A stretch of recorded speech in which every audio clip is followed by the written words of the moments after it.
And again, everybody, WWE Raw returns to US Bank Arena tonight, and joining us is none other than Sami Zayn is here. Sami, how you doing this morning?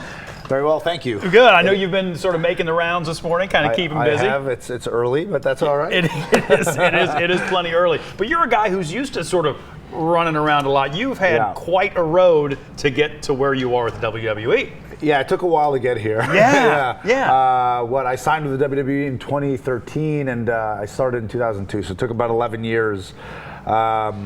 But here I am. Yeah. And lots of different countries, kind of all over the world you were doing stuff, right? That was kind of my thing. I kind of went out of my way to try to get as much worldly experience as possible, just because the guys that I looked up to, that was kind of the path that they took. Yeah. That was the one, for different reasons, because back then that was the only way to get to WWE. The industry has just changed so much over the years, but I always thought, well, the only way to make it is you got to travel the world and then end up in the WWE one day, and that's kind of what happened. Which I wouldn't change for anything, because I loved, what a ride, you know? How do you decide you're going to do that? That this is going to be your thing, you know what I mean? Yeah, as far as just getting in wrestling to begin with? Yeah, just to begin with. Like, what moment did you go, I want to be on WWE someday? I feel like it was always there, because the earliest memories I have were watching wrestling with my dad when I was 4 or 5 years old, and it was always something I knew I wanted to do, but never really knew that I would do it, but I don't know. It just sort of happened. Just sort of happened. If you want to do something, you just sort of do it. You know, if you're interested in music, you take guitar lessons because you want to learn guitar. It's that simple. You just keep going. Eventually, I was of the age where I could get trained, and the opportunity came, and I did it. And then one thing just led to another, and then 11 years passed by really quickly, and then now here we are. You know, 11 years is in the blink of an eye. 15 years now. It's crazy. Now, in addition, obviously, the physical aspects of it, a lot of personality goes into being part of the WWE. That's how you make it, right? And you kind of have a lighthearted way about you, even when you're kind of heading into the ring, and then when you go into the ring, you kind of do what you do. Right. I don't know.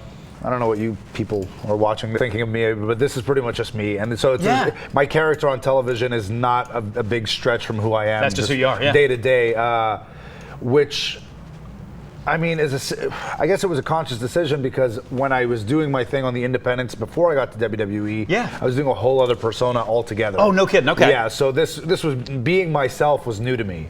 So I'm kind of still working on it. Cool, though. It's kind of interesting. And but it feels nice to just be able to come on this TV show now and talk to you and just be yourself. Just talk. Yeah. Well, I'm looking at you with the hat and everything else, and I wouldn't necessarily assume that you were a guy who could pick me up and throw me through that wall. That's not the first time I've heard that.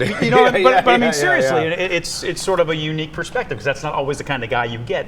When you watch WWE. And I think some people find that refreshing, and I think it's a different day and different age now, where what our preconceived sort of notions were about pro wrestlers, from 10, 15, especially 20 years ago. Yeah. What you thought when you thought pro wrestler. Sure. And what we are now. It used to be very over the top, and they were very. And the voices and everything out here and picked you up over their head. They're just larger than life people. But I think, like anything else, we've evolved with the times, and I think people connect a bit more with just a human being nowadays than they do with a cartoon character. But that's just a product of the world, And for you, kind of cool. You get to be yourself. It works out for me. Yeah, that's awesome. So Raw tonight at US Bank Arena. Can people still get tickets and all that kind of stuff? I think they're still available. A few of them, and from what I hear, they start at like $15. Awesome. And it's. I don't need to really hype up Monday Night Raw. It's a staple, for the last 20 years, the flagship show, the WWE. The one thing I find so cool about it is that, I legitimately don't know what I'm doing tonight. So if I don't know what I'm doing, then the fans don't know, and I think unpredictability is a good thing. I think so too. You're guaranteed a certain quality of the show, because that quality is always going to be there. But you don't know exactly what to expect, which I think is a good thing. Absolutely. I don't know what to expect. So it's been nice talking to you, Thank you very much. Have fun tonight and throw somebody through a wall and whatnot. Hey, let's talk to